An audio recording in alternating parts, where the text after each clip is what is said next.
Welcome, educators, to another Explainer. Today, we're diving straight into Dr. LaKeacha Jett's incredible work, Unlocking the Code, and we're zeroing in on the letter B, the benefits of science of reading practices. We're going to explore exactly why foundational reading skills are absolutely non-negotiable for every single student, no matter how old they are.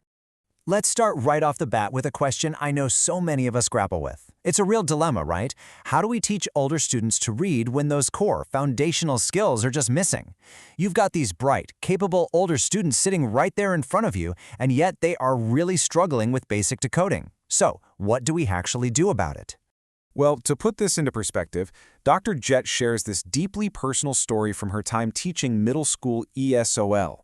She describes having these incredibly bright, capable students. They came in with such rich life stories, beautiful cultures, and tons of background knowledge. But here was the catch. They were missing the foundational code to read English. They could hold a fantastic conversation with you, but the second they looked at a printed page, they literally couldn't sound out unfamiliar words. And as you can imagine, that led to a very real, very heavy sense of embarrassment for them. And this brings us to a massive light bulb moment. You just can't hand older, struggling readers a stack of books and cross your fingers that reading is magically going to happen. It doesn't work like that. Assuming that a student no longer needs foundational skills just because they're in, say, 7th grade, that's doing them a real disservice. We actually have to pull back the curtain and explicitly teach them exactly how the English language works. Now, obviously, if you tell a middle schooler they're doing phonics, they might roll their eyes and think it's for little kids, right? But Dr. Jett hit the nail on the head with how she reframed it for her class. She looked at them and said, learning how words work is not baby work, it is brain work. Wow, it was language work, it was power. And you know what? Reframing it that way completely changed the game. It empowered her students to actually buy in and engage. So what do these science of reading practices actually look like when we're working with older kids? Well, simply put, reading isn't magic. It's a learned skill, and it's learned through explicit, systematic, and responsive instruction. This is the approach that finally puts an end to the guessing game. It gives teachers absolute clarity, so you can be intentional with every single lesson. And the transformation you see in students when they get this kind of instruction? It is absolutely incredible. Think about it. When they aren't burning up all their mental energy just trying to guess a word based on the first letter, they start to really thrive.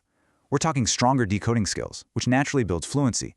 That automaticity then unlocks better comprehension and a massively expanded vocabulary. But honestly, the biggest win? It's the confidence. They finally truly see themselves as readers. But hey, the benefits aren't just for the kids. As teachers, we get a huge win out of this too. When you really grasp the science of reading, your instruction becomes so much more confident. You aren't just following a script. You know exactly why you're teaching a specific skill. When a student makes a mistake, you know exactly what that error is telling you. You can use your assessments to plan your next moves, group your kids with real targeted purpose, and provide interventions that actually match what they need. It takes so much of the stress out of planning. At the end of the day, using science of reading practices is a fundamental issue of equity. We are totally shifting away from this old mindset where reading success was left up to chance, hoping a kid had a huge library at home or just crossing our fingers that they'd eventually figure it out on their own. Instead, we are actively providing access to instruction that is proven to work for every single student. Because let's face it, every learner absolutely deserves that. Section 1. Classroom Connection. Putting explicit literacy routines into practice. The great thing here is that you can seamlessly weave these practices right into the instructional blocks you already have. You can do explicit instruction in phonemic awareness, phonics, fluency, and comprehension right during your whole group time. Then, you reinforce it in your small group lessons, apply it during targeted interventions, and just make it a natural part of your daily literacy routines. It really doesn't have to be this separate, isolated block that you cram in. It simply becomes the bedrock of how you teach literacy all day long. Let's take a quick pause here for a teacher reflection moment. I want you to really think about the unique learners sitting in your classroom today. How can you ensure that your older students are getting this absolutely vital foundational support, but without any of the shame?